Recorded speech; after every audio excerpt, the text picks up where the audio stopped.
আসসালামু আলাইকুম।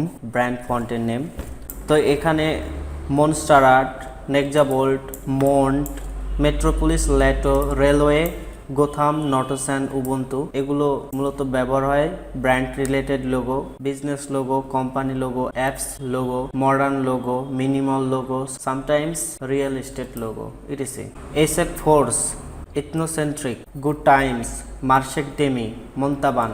Brand related logo like business logo, electronics logo, car related logo, modern logo, tech logo, sometimes real estate। এরপরে এখানে আরো কিছু ফন্টের নেম আছে, সেগুলো আমরা দেখি। হারাবারা, কোকন, ট্রাজান, প্রো বোল্ড, সিনজেল। তো এগুলো ব্যবহার হয় বিজনেস লোগো, ফ্রাম type logo, pet related logo, ক্যান্নাবাই রিলেটেড লোগো। এখানে আরো কিছু ফন্ট রয়েছে, জিত্তামা, স্টেফেন টাইপ, বিউটি, আধুরি demo, Signet True, Trajan, Pro Bold, Cinzel, Bickham script. তো এগুলো ফন্ট ব্যবহার হয় business logo, fashion type logo, beauty related logo, product logo, salon, style, feminine, female, spa etc. তো এই ছিল আসলে ফন্টের ডেসক্রিপশনটা, যে কোন ফন্ট কোন রিলেটেড কাজের জন্য ব্যবহার হয়। আশা করি এই ভিডিওটা ভালো লাগবে এবং সামনের দিনে আমরা আরেকটি টিউটোরিয়াল তৈরি করব। ওই টিউটোরিয়ালটা হবে কালার নিয়ে, কোন লোগোতে কোন কালার ইউজ হয়, কোন ব্র্যান্ডের কোন ধরনের কালার ব্যবহার হয়,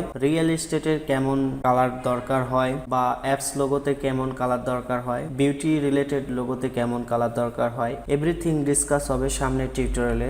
ধন্যবাদ সবাইকে।